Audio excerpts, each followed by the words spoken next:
So now it's time for our first speaker today, and he started his career as an art director in Brazil. Since then, he's moved around the world. In fact, he's lived in 10 countries, including Canada, Holland, Sweden, and Japan. Now, he founded his own country in 2006. Who am I talking about? Yes, of course, Matarazzo, and he's won 46 international awards for accounts including Coca-Cola, Windows, and Absolute Vodka.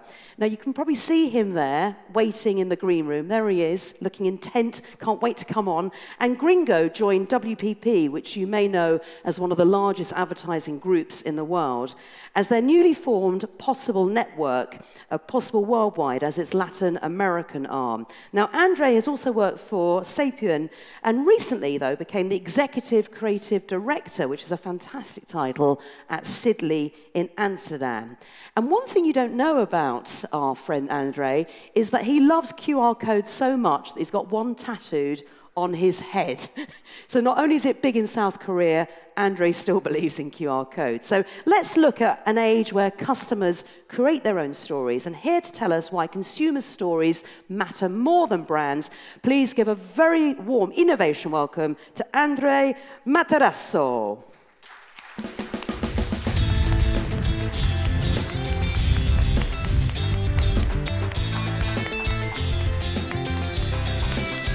Good morning. Good morning, Lovely to see you, Andre. Thank you. Good morning, everyone. Thank you so much for having me.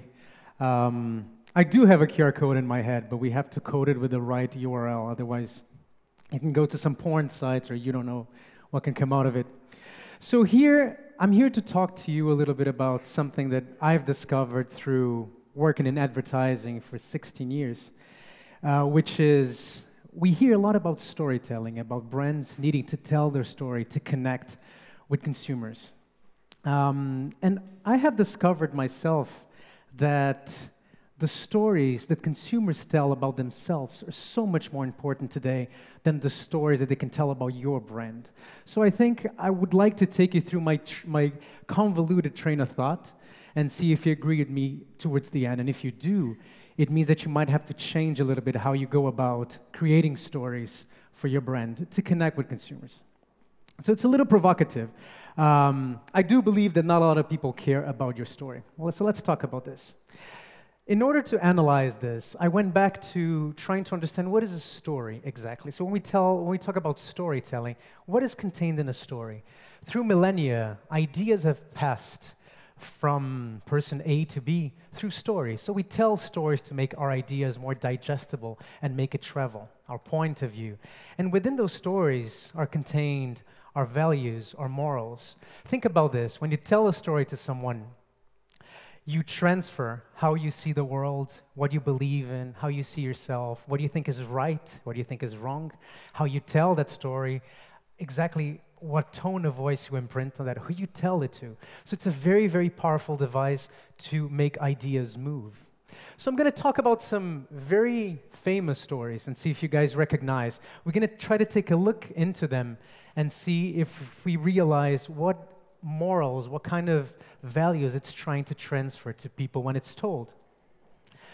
So this is a very famous story. It is Little Red Riding Hood. I think you all know about this. I know about it in Brazil. It's something that we grow up with as well. So what's the moral of the story? You remember, Little Red Riding Hood goes out and meets the wolf, tells the wolf naively that she's going to see grandma, and then chaos ensues from that. The wolf eats grandma and Little Red Riding Hood. And it's interesting that in Eastern Europe, the story I've been told is that he eats grandma and Little Red Riding Hood, and the hunter comes and opens his belly, and both of them jump out. In the States, it's been sanitized a bit, so Little Red Riding Hood never gets eaten by the wolf.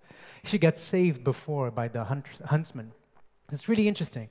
I'm going to tell you about one specific story of my country in Brazil. And it's very interesting as well because of the morals and the lessons it's trying to teach. This is called The Headless Mule. This is a story that has been told since around the 1800s. It was a particular time in Brazil where the men worked a lot in the fields and the women were left home. And you have a lot of Jesuitic missions in Brazil. And the idea is that if the women have sex with the priest while they're waiting for the husband to come back, they're going to be transformed into a headless mule. And every night of full moon, they will be transformed into this with fire coming off the head. And there is a way to save them, which is to rip out a collar from the neck or something like that. So it's really interesting. This served as a device to teach a lesson to women that had sex with priests.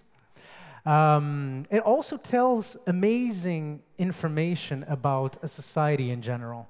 You looked at Brazil, very sexual in a way, and when we kind of are, all of our stories have this kind of layer of sensuality in them. And this is a story of one of Japan's most famous heroes. It's called Momotaro. And the story here is that he comes in as a gift to an old couple on the river inside a peach, and they discover this peach, and he becomes their son. And at one point, he's a very brave man, and he goes and fights demons in a separate island. And on his quest, he meets a lot of friends. There's a monkey, a pheasant, and a dog, right? So together, they defeat evil, but only together. So the moral of the story is, you shall win if you work together. And that's ingrained into the Japanese mentality. If you've been to Japan, or if you have contact with Japanese, you know that everything is a consensus by the group. So this is a story that is told throughout, and it carries the values of that nation. And you tell your kids, you want them to learn that, right? So stories, very powerful. They have a message. And this, do you recognize what this is? Yeah? So this is the story of Lech and the White Eagle. And I was looking for some interesting stories from Poland, and I found this one. It's also very interesting. I've noticed that there's no consensus about what exactly the story is. I've read a lot of recollections of the story as something kind of simpler, and some of them tell me that the White Eagle was defending the nest as Lech and his brothers came about this place, and he wanted to take one of the eagles for his falconry group because he wanted to train an eagle, and he was going to grab it from the nest, and Mother Eagle was defending her kids with a lot of blood, and he was trying to cut her up and kill her and bring one of the eagles home, and she wouldn't allow him.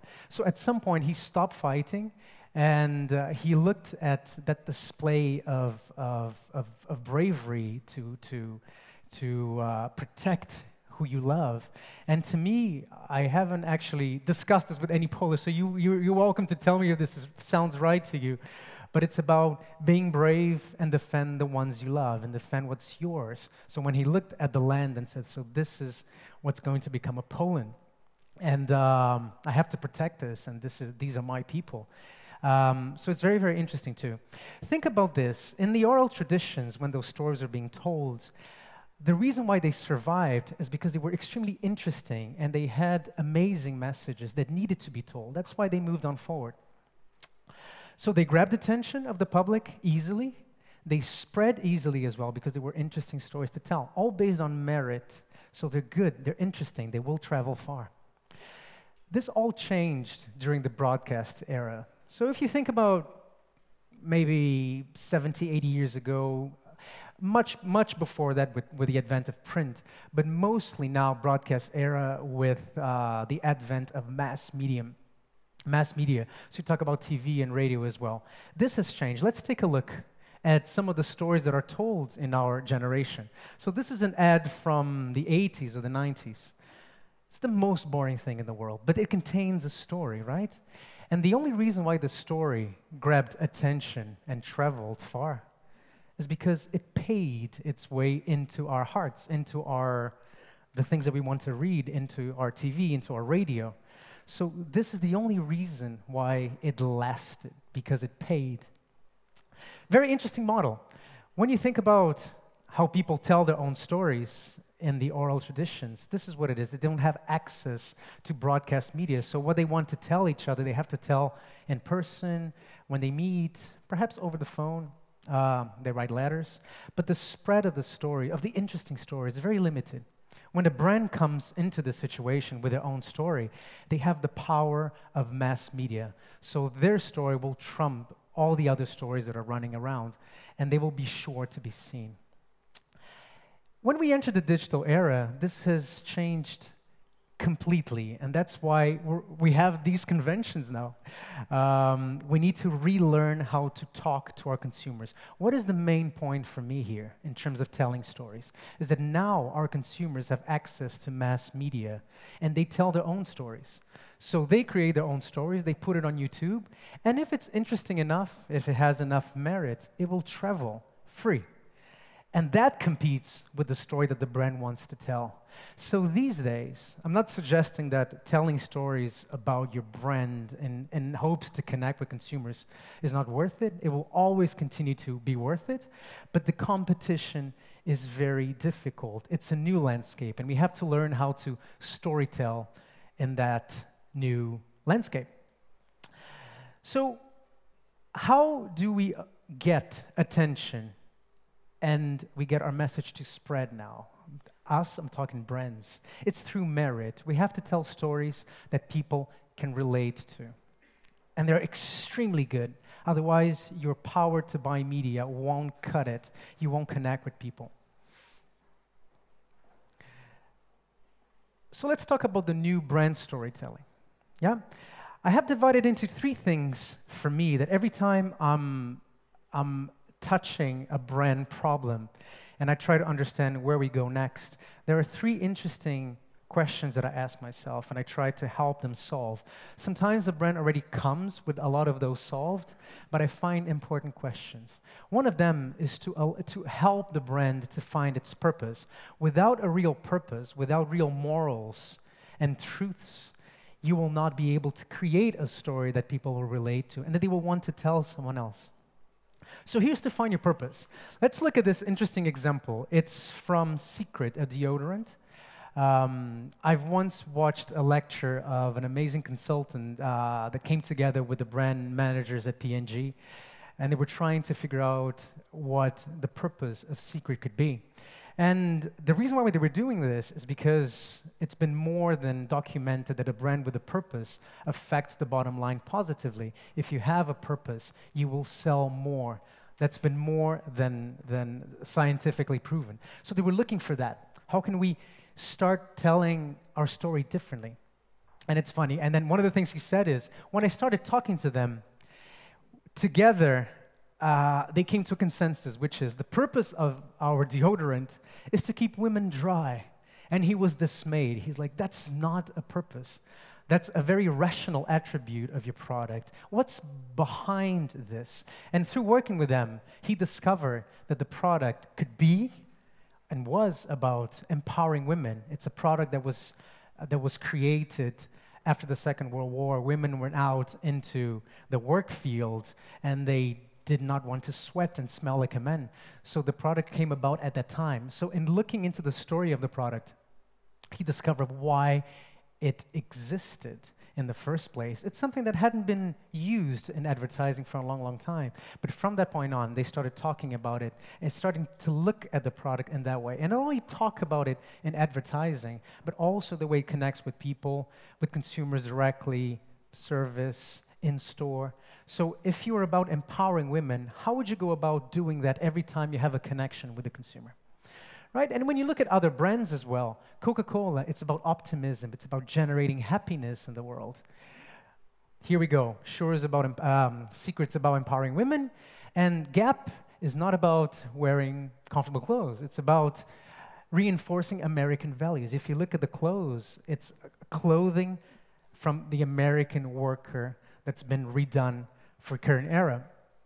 Very practical stuff. Very interesting. In doing so and finding your purpose, one of the pitfalls of that is that you do find the purpose for the brand and you don't act on it. And what happens is this. Very, very soon, because every single brand will have a purpose and will capitalize on that.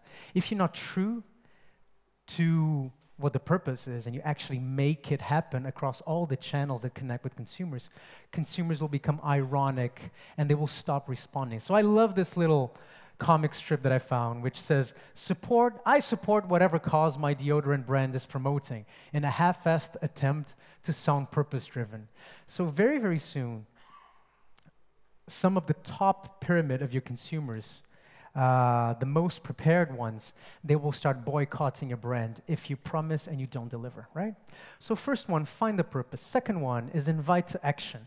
So if you do have a purpose that is bigger than keeping women dry or quenching the thirst of adolescents, if you're about happiness, if you're about empowering women, what you have to do next is to invite them to action. Together, you can do something, you can better your life, right? So Nike does this through its ecosystem extremely well, right?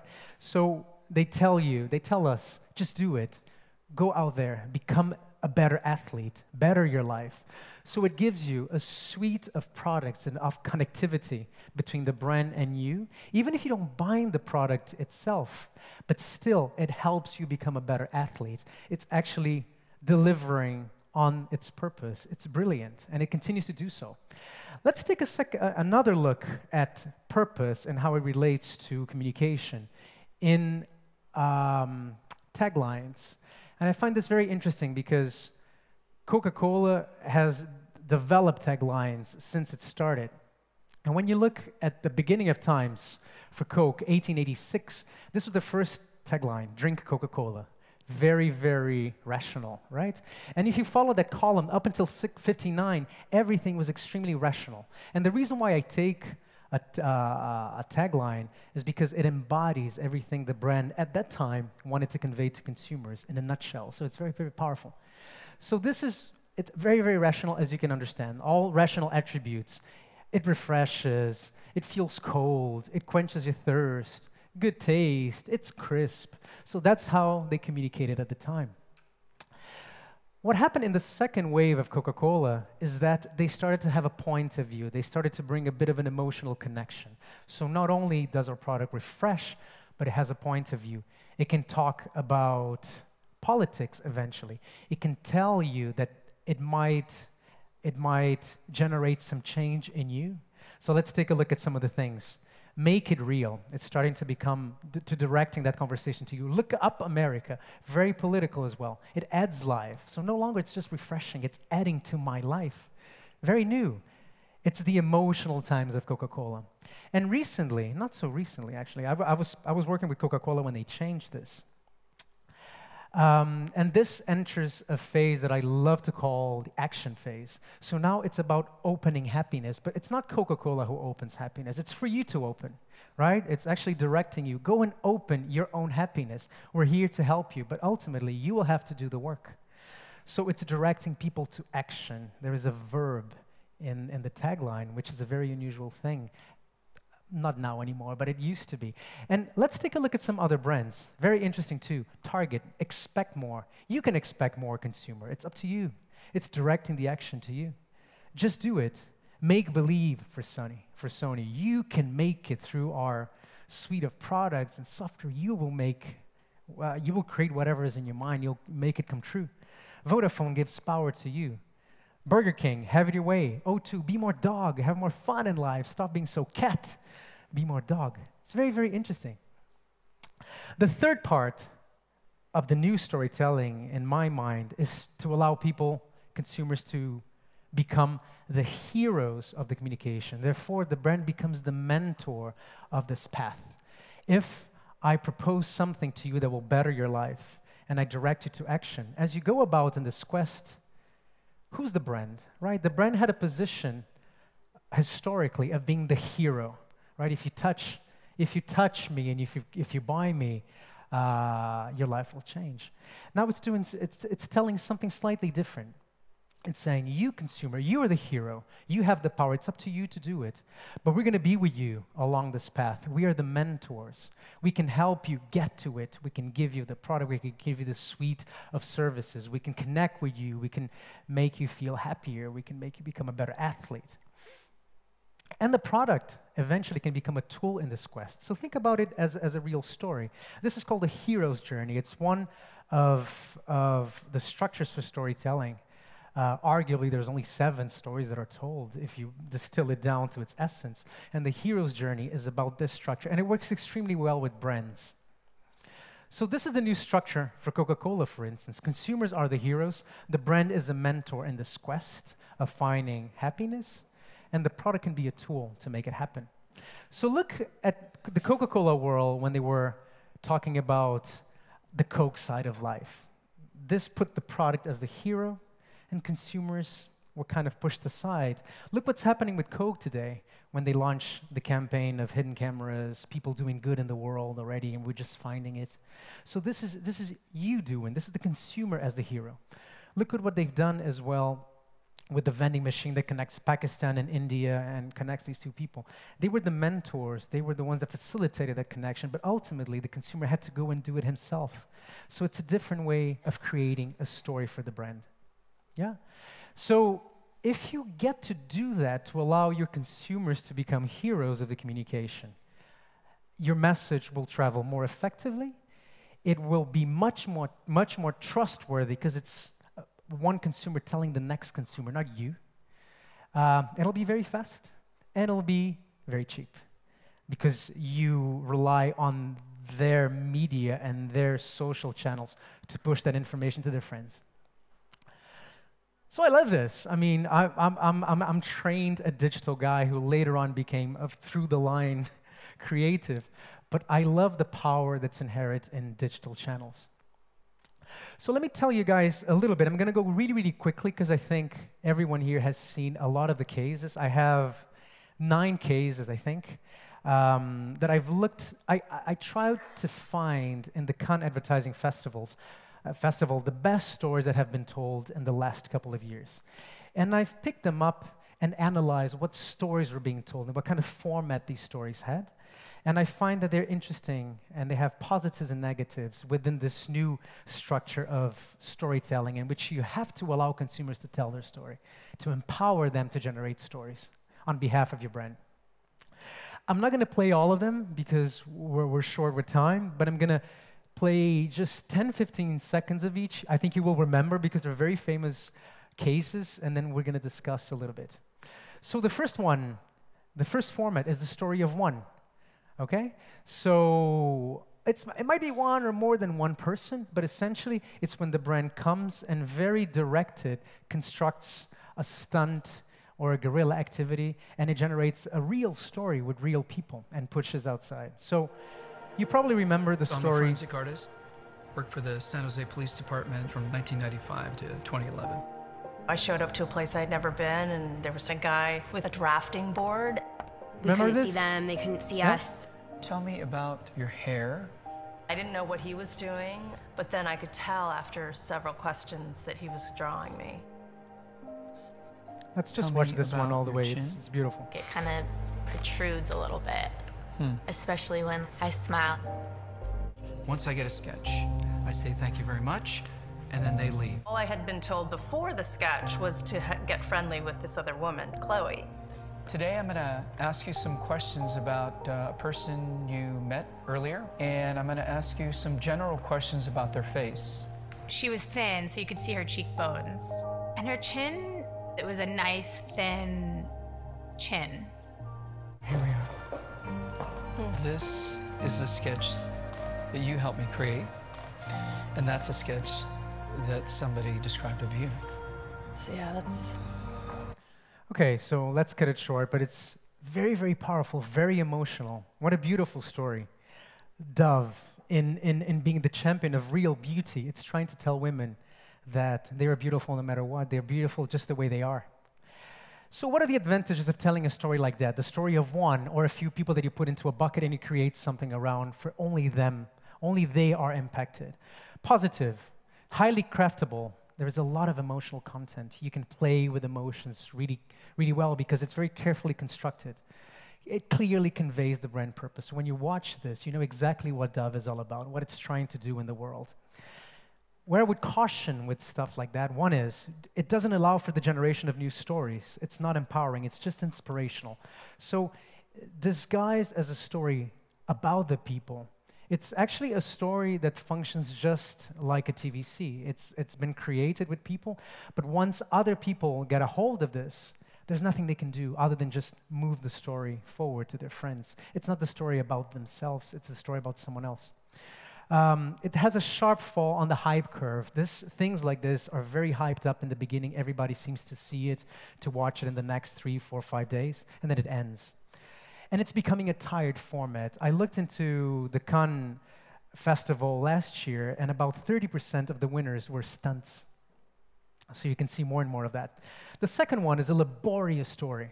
So it allows consumers to create their own stories, but it asks a lot of them. So this is the Pepsi challenge. Help kick off the Pepsi Super Bowl 47 halftime show. Submit your picture, and millions of people could see you welcome Beyonce in the world's first crowdsourced halftime intro. Upload your photo at Pepsi.com. So I'm not going to go all the way as well, but Pepsi was asking people, you can take pictures exactly in this position, holding this thing in your hand, and then later on, it will become part of the halftime of the Super Bowl in the States. It's amazing, so come and do it. And people felt excited. They said, okay, well, I will do it. I'll take a picture of myself. You're asking a lot of me, like to be in a certain position, but I will, right? So positive, high quality results. So when you ask a lot of consumers, not a lot of them will go and do it, but the ones that will give you exactly the quality you're looking for. So when you put it together, you can create a very high quality story for your brand. Where I caution is that it becomes, the more involved you want people to be in what you ask, the less people will do it, right? By the way, all of these, if you can download the presentation later on, I'll give you a URL. So if you're taking notes in any way, don't worry about it. The other one is the opposite, is the one-button story. So this is about the one story that you ask very little, and you give something in return very fast.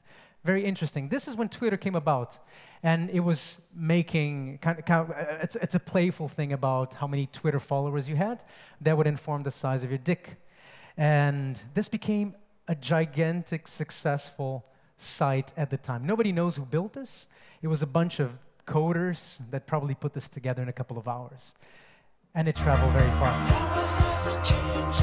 This is another example. But the one-button story, you can create a story about yourself and post it online, right? Very, very quick, easy to generate. You have immense quantity of story units. Every time somebody comes in contact with a story, they can just go to the website, press the button themselves, and figure out how big their dick is, or whatever it is. So it generates a lot of story units that keep traveling. Very smart. And it's available for everyone, fast.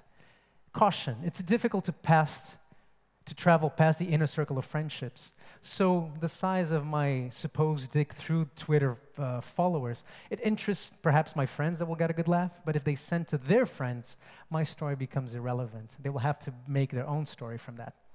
Utilitarian story. Like calories. Nike stuff. Sorry, I'm going really quickly. There's a lot of interesting things. But the utilitarian story essentially is when you generate a utility through an application or through some kind of other system. And when you have the chance to create an application or a utility that people want to use, it's brilliant because it gets used over and over. It's almost like a perpetual engine. It will never stop. So think about people that run with Nike Plus. Every week, if they run every week, they will post something online. They will say, I've gone on a run for 10 kilometers, I've beat myself, or Nike Fuel Band. So these stories keep on giving. Every week you generate another story with the same content that you've proposed to begin with. Caution, it's not for the curious. Not everyone will generate their stories based on a utility because they have to have the need for that utility.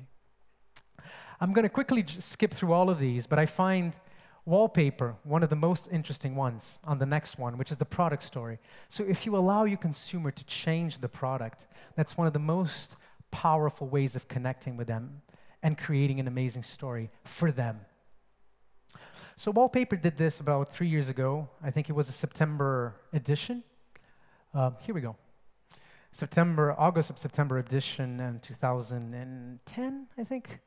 So it allowed consumers to generate their own cover of wallpaper if you were a subscriber. So you would go online, play with those little clip arts that were built by great designers, and then a lot of people came, created their covers, and the following month, that was delivered to your house. So no longer, think about the value of that magazine. Usually we would read it and chuck it away and put it somewhere, throw it in the trash.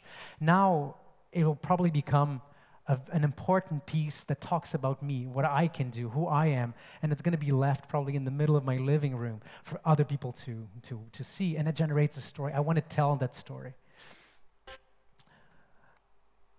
Number 6, collective story. Everybody together coming to create something beautiful.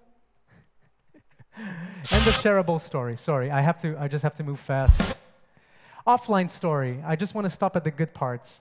So the offline story, everything I've been telling up to this point has been about digital, but don't think that it's limited to digital.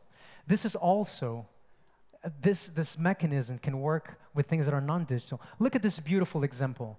It was for a nonprofit organization in China. They put 2 pads with ink on sidewalks, and as people walked through the crossing, the pedestrian crossing, they would make steps, they put the footprints in green and start filling up this dead tree, right? Such a beautiful story. It's generated by the people.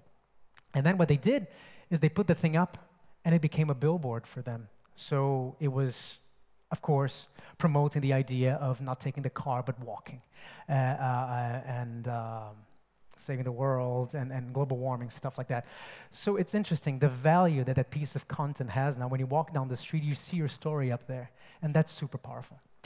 So I want to skip to the final bit, which is there's a different system for allowing people to generate their stories. No longer you will create a story about your brand that carries the brand message inside. So this is a Volkswagen TV commercial that carries the brand inside. You will have to give them more. You will have to structure the format totally differently. You create a trigger. You give them a tool so that they're able to generate their own stories. Consumers will generate their stories that carries the product message inside. So it's slightly different. So 3 things to remember. Find your brand's higher purpose. If there's only 3 things you can remember, I went so fast. Number 2 for your brand, stop telling people how good you are, the brand. Start telling them how great they can be, the consumers, and you can help them get there. Thank you. Thank you, Andre. Come sit over. Thank you so much. I think you really started off this morning beautifully. Some amazing, inspiring stories. Come to the front so we can all see you, so the camera can capture you. I'm going to go to the audience in just a second to ask a couple of questions. Yesterday you weren't here, but Patrick Dixon mentioned that marketing is dead, but creative advice is in. Do you share that view? Because what you were talking about, especially as you're sort of executive creative officer, you've got the title already, lucky you. Do you see that as becoming a reality? It depends how you define marketing. I think that marketing as a discipline is not dead at all. I think it's moving. It's shifting very quickly, and it has a completely different format from 10 years ago. And I would say the contrary. I would say that marketing is extremely important now. And even people became marketers of themselves when they create their own profiles on Facebook. Now you have to market yourself. You have to put your best foot forward at all times. It becomes tiring. So marketing, to me, is the key to life today. So it's a different type of marketing. It's a different type of marketing, completely different. I think. But you've got a really good title. I mean, the other thing that struck me as well is that obviously communications is coming bottom down. Or bottom up. Yes. So before it was sort of top down. Exactly. Are all brands getting that at the moment? Because I'd imagine some of them are still struggling with this new world that we're living in. Yes. I think a lot of brands are getting that. I think what's the key point here is, what is your marketing mix? How much will you create of stories that you push down so people connect with it? And how much of people's stories you help them tell so that the brand message gets passed on with that. It's usually, the marketing mix is the key for me. Coca-Cola thinks about it as 70-20-10. It's a model that they use. About 70% of the communication is pretty much push and traditional. The other 20 and 10 are the opposite. So I just think you have to be careful about how much you try and where you try. Start slow and see if it catches on for you and if you do it well. And then you might see how that balance works. All it sounds like much harder work, though, when you're designing a strategy for your comms team. It is. They already work hard, and they're going to have to work a lot harder. Max, I know you've been listening in. Some incredible examples. What was your take on it? I think I was mainly focusing on the way that some of those examples are about stories that are really art projects. And you know the famous quote about, I don't know which percentage of my advertising works, 50% works. Well, I'm just convinced that an awful lot of that is beautiful. I admire it, and that's why you give each other awards in your business, right? I have a brother-in-law who's got, 5,000 awards every week. Yes. So you give each other awards, and I say, I love your clever thing, and you say, here's an award, and we do this. But you're just art students when you do all that stuff. Beautiful, lovely, human. The question, I guess, is that's just add-on. Expensive, add-on, beautiful, worthwhile. But you're doing it because you love beauty, not perhaps because that's a hollow add-on compared to... No, I disagree. I'm glad you disagree. Rather than a genuine story. The best thing about the Night Guys is they actually make you healthier. Yes. That's real. So it's not going to run out of time. So I think there's a big difference between the art project, the hollow thing, and then the real deep, I do have a story for you because I just did some interesting, useful shit for you. And, oh my God, there's so many things. I have to unpack them a little bit, but thank you for the question. I think it's... it wasn't a question, it was just like a big assertion on your head. Address the audience, and I'm going to take a question next from the audience because we've got to move on. So quickly answer that one. It doesn't have to be expensive. A lot of brands have built themselves based only on that at a small scale. You can measure in digital everything, so you can see that it works. You don't see exactly the bottom line necessarily clearly, but I can guarantee you that it works pretty well if you do it well. And then we want to win awards as well, naturally, if we can. Thank you. That was a pretty good answer. It's quite a strong question. Any questions you've got for Andre while we're here? There's a gentleman here. Can we get the roving mic to this lovely gentleman here? If you'd like to introduce yourself as well. Good morning to you. Hi, my name is David, and I was thinking, what's your opinion about the brand personification? Like, Steve Jobs and Apple. Is it dangerous? Is it worth doing? Of having someone physical, like a real person that personifies the brand. I think it's beautiful. Yes. It's part of his storytelling, I think. When we try to create a purpose for the brand, we look into the brand's past. And I think that it's so rich what Bill Gates has done in the past. It's a story of the self-made man, the American dream, in the garage. And I think that Steve Jobs shares a lot of those attributes in the story. And it's beautiful they capitalize on that. It works fabulously well for them. Now that that person is gone, Apple is difficult to understand exactly what Apple is and what it will do next. It feels like the one that we all knew is gone. So But Angela's coming next from Burberry. So we had this conversation yesterday. Yes. What is Angela going to do for Apple that Apple haven't done already? Exactly. And what impact is that going to have on Burberry? So it goes to that point. Is it, your opinion, if you actually center it around one key figurehead, that has its dangers, doesn't it? I would assume so. I think... is that something that you would advise your clients to try and always work it around one key figurehead and then hope for the best? No, I think that's just one device. I've seen a lot of products that have invented their story from the past, and consumers just connect with it because it's a beautiful story. I don't think that the story even needs to be true. I think it can be a fictitious story, but you have to tell it really, really well, and you have to create the myth around it. Sometimes it's true, sometimes it's with a figurehead, sometimes it's not. I think it works just the same. Coca-Cola has no one behind it.